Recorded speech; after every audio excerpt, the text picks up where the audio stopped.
या ठिकाणी दाखल झालेले आहेत आणि या बैठकीला अगदी काही वेळात सुरुवात होईल. थांब ना, आता बसू दे ना त्यांना.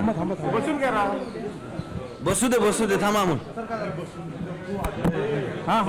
पाहू शकतोय शिंदे सेनेच्या बैठकीआधी नीलम गोरे तिकडे दाखल झालेल्या आहेत. पुण्यासाठी शिंदे सेनेच्या बैठकी होत आहेत. शिंदे सेनेकडून 40 उमेदवारांना एबी फॉर्म वाटप झाल्याची माहिती होती. शिंदे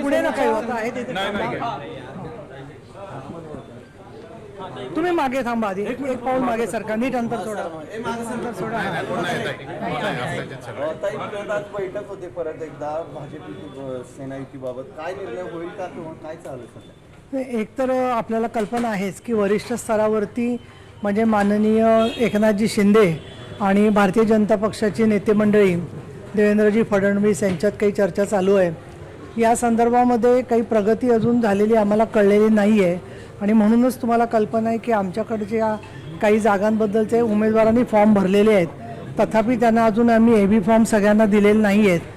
पण आम्हाला जसा निरोप येईल साधारणपणे 10-10:15पर्यंत उदयजी सामंत आले की त्यानुसार आम्ही वेळेत लोकांचे एबी फॉर्म पोचू त्या पद्धतीने एबी फॉर्मचं वाटप करणार आहोत.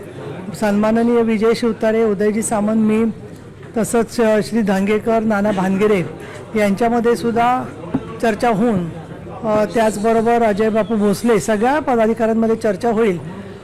परंतु काल जे माननीय धंगेकर NCPकडे जाऊन भेटले होते त्या संदर्भात सुद्धा कुठलीही माझ्याकडे प्रगती किंवा माहिती नाही आहे.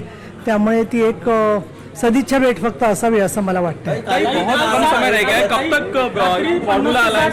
इच्छुकांना एबी फॉर्म वाटले होते, आता ते माघारी घेण्याची प्रक्रिया चालू केली. खरं तर काल स्वबळावर लढण्याची पत्रकार परिषद देखील तुमच्या नेत्यांकडून घेतली जाणार होती. नाही, यावेळेला मी सगळ्या प्रक्रियेमध्ये तिथे होते आणि तसं का करायला लागलं किंवा का झालं याच्याबद्दल कुठलंही मी स्पष्टीकरण आजच्या घडीला देणं मला योग्य वाटत नाही आहे. कारण हा पक्षांतर्गत राजकीय भूमिकेचा प्रश्न आहे आणि माननीय एकनाथजी शिंदे यांच्या मार्गदर्शनानुसारच सर्व निर्णय घेण्यात आलेले आहेत. जे काही या संदर्भात आहे अंतिम निर्णय तो तुम्हाला 3 वाजता स्पष्ट होईलच. फक्त तुम्हाला त्रास झाला रात्रीच्या वेळेला 12ला यायचा, त्याच्याबद्दल मी दिलगीर आहे आणि मला असं वाटतं की असा त्रास परत आम्ही देणार नाही तुम्हाला. तुम्ही आभार. असे पुढचा निर्णय प्रदीप TV9ला मला काय वाटतंय की तुम्हाला आमच्या नियामक मंडळातच घ्यावं का काय, की आम्ही जे निर्णय घ्यायचे तेच तुम्ही सगळे घेताय. त्याच्याबद्दलचा अंतिम निर्णय आमचे पक्षश्रेष्ठी आणि आम्ही सगळे मिळून घेऊ. योग्य वेळेला तुम्हाला कळेल.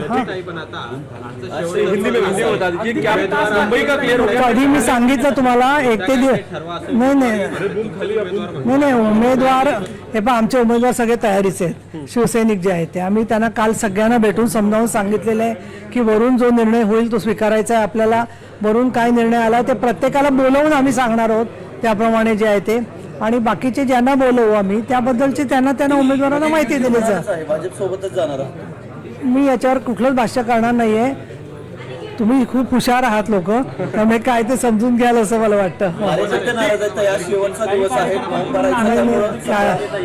कार्यकर्ते नाराजी म्हणण्यापेक्षा त्यांचा उत्साह आहे सगळ्या जणांचा.